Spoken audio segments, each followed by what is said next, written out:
अस्सलाम वालेकुम। लो जी फिर देगी चना पुलाव खाना है तो आ जाओ मतलब रेसिपी देखो तो बना लो। एड्डी भी हले टैक्नोलॉजी एडवांस नहीं हुई कि मैं थानू वीडियो जो खिला सका।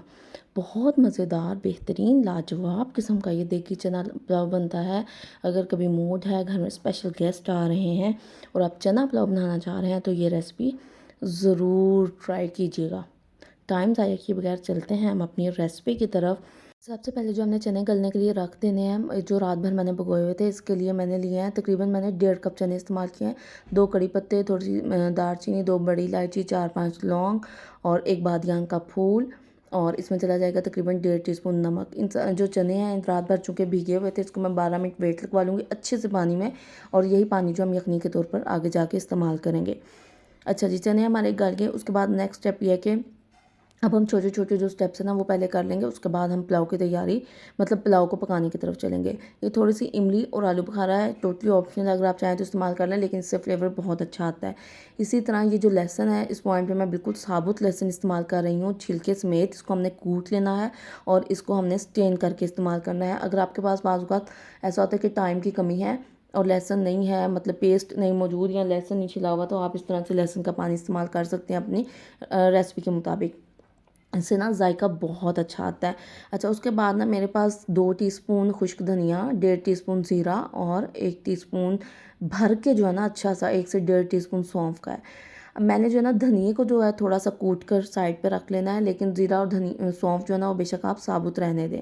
ठीक है, ये हम बिल्कुल एंड पे शामिल करेंगे, लेकिन इसको हम तैयार करके एक साइड पे रख लेंगे। और ये वो चीज़ें हैं जो आपके चना पुलाव में देगी फ्लेवर लेकर आएंगी। ठीक है, इस तरह से हमने इसमें अब ये मैंने ग्राइंडर में पहले धनिया का पाउडर बना लिया। उसके बाद मैंने उसमें ज़ीरा भी शामिल कर दिया और सौंफ भी शामिल करके इसको एक साइड पे रख दिया है, जो मैं एंड पे यूज़ करूँगी। अब जी हम आ जाते हैं चना पुलाव की तैयारी की तरफ। इसके लिए ना सबसे पहले अगर आपके पास ब्राउन प्याज मौजूद है तो अच्छी बात है, अगर नहीं है तो फिर 2 प्याज लवो, उन्होंने ब्राउन कर लो, ਕਿਹੜੀ ਰੌਲਾ ਪਾਉਣ वाली गल आ। अच्छा, ब्राउन करके ਉਹਦੇ 'ਚ 5 ਟਮਾਟਰ ਉਹਨਾਂ ਨੂੰ ਸਲਾਈਸ ਕਰਕੇ ਪਾ ਲਓ। ਜੇ ਤੁਸੀਂ ਸਲਾਈਸ ਨਹੀਂ ਕਰਨੇ तो ਤੁਸੀਂ क्यूब्स करके पा लो, ਤੁਹਾਡੀ अपनी मर्जी है, कोई ऐसी टेंशन वाली गल ही नहीं। अच्छा जी, हमने तकरीबन 5 टमाटर है ना उनको क्यूब्स में या स्लाइस में काट के डाल लिया। मेरे पास ब्राउन प्याज था तो मैंने अच्छा सा 1 सर्विंग स्पून जो है ना तकरीबन वो मैंने इसमें शामिल कर दिया ब्राउन प्याज का। उसके बाद इसमें हम शामिल कर देंगे थोड़ा सा नमक, अपनी पसंद के मुताबिक इसमें मिर्चें शामिल कर देंगे। और जो लहसुन का पानी मेरे पास मौजूद था मैं वो शामिल कर दूंगी। अगर आपके पास लहसुन का और अदरक का पेस्ट आप इस्तेमाल कर रहे हैं दोनों का, तो फिर आपने ये करना है कि आपने सादा पानी शामिल करके इस टमाटर को और प्याज को गलने के लिए रख देना है। ठीक है, मेरे पास क्योंकि लहसुन का पानी मौजूद था तो मैंने वही इस्तेमाल कर लिया। क्यों डबल डबल पानी है शामिल करना। अच्छा जी, हमने शामिल कर दिया, इसको हमने गलने के लिए रख दिया। स्ट्रेन करके जो इसका अच्छी तरह हाथ से दबा के पानी जो होगा मज़ीद निकाल लीजिएगा, और जो बाकी छिलके और गूदा होगा उसको हमने अब डिस्कार्ड कर देना है। ये जब हमारा मसाला अच्छे से गल गया ना तो हमने इसमें शामिल कर देना है इस पॉइंट पे दही। दही तकरीबन 1 कप इसमें जाएगा, आराम से चला जाएगा, 1 से सवा कप दही शामिल करके। उसके बाद हमने इसमें शामिल कर देना अदरक कुटा हुआ या उसका पेस्ट या जो भी, और सब्ज़ मिर्चियों का पेस्ट।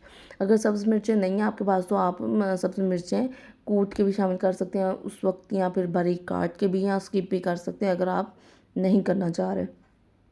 अच्छा, और यहाँ मैं एक और बात क्लियर कर दूँ कि अगर आप लहसुन और अदरक दोनों का पेस्ट इस्तेमाल कर रहे हैं तो आपने दही शामिल करके, दही जब थोड़ा सा खुश्क हो जाएगा फिर दोनों चीज़ें शामिल करनी है इसमें। ठीक है, यानी उसकी वजह यह है कि जब हम भुनाइयाँ करते चले जाते हैं तो जो पेस्ट होता है ना लहसुन और अदरक का, उसकी खुशबू बहुत जल्दी से ख़त्म हो जाती है। तो चीज़ों इस तरह ज़ाया ना कराया करो। अच्छा, उसको आपने इस वजह से बिल्कुल एंड पे शामिल करना है और उसको भून भून के पागल नहीं करना।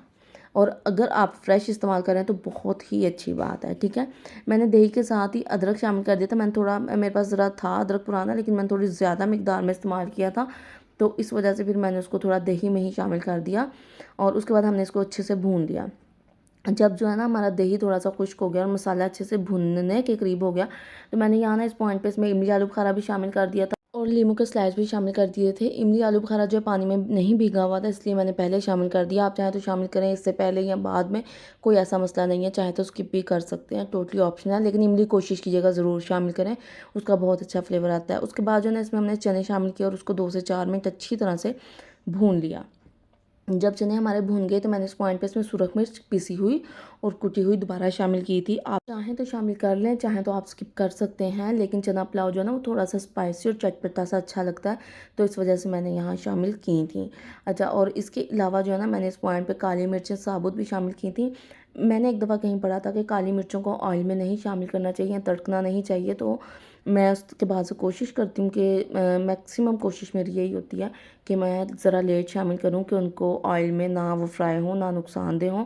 तो बाकी मुझे इस चीज़ का कंफर्म नहीं है, मेरी इस चीज़ में खुद कोई तहकीक नहीं है, तो लेकिन जो अच्छी बात सुनो तो मुझे होता है कि अमल करने में क्या हर्ज है, जहाँ पॉसिबल हो कर लेना चाहिए। अच्छा, मिर्चें भी शामिल कर दी। उसके बाद जो हमारे पास चनों का पानी मौजूद था ना, हमने वो शामिल करना है। मैंने जो है ना 1.5 कप चने इस्तेमाल किए हैं और मैंने 5 कप जो है चावल इस्तेमाल किए हैं इस पॉइंट पे।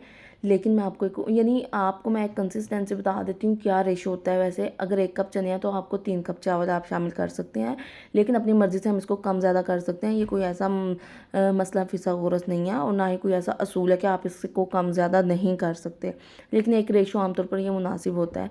उसके बाद जो हम इसमें यखनी शामिल करेंगे, 4 से 5 नींबू का रस, मेरे पास क्यूब्स मौजूद थे, मैंने वो शामिल कर दिए, और साथ ही मैंने इसमें जो धनिए का मैंने कूटा था और ज़ीरा और सौंफ थी वो शामिल कर दी, और इसके बाद हमने इसमें चावल शामिल कर देने हैं। अगर आपके पास ना चने की यखनी कम है तो आपने ये करना है कि आप थोड़ा सा सादा पानी शामिल कर देंगे, इसको बैलेंस कर लेंगे। जब ये पानी थोड़ा सा खुश्क होने के करीब हुआ तो मैंने इसमें इस पॉइंट पे केवड़ा वाटर शामिल कर दिया था, तकरीबन 1.5 टेबलस्पून। लेकिन अगर आप केवड़ा एसेंस यूज़ कर रहे हैं तो आपने सिर्फ चंद कतरे इस्तेमाल करने हैं, ओ ना 1-2 चम्मच पा दो, खुदा दा ना ही सारे चावल तबाह हो जाने ने।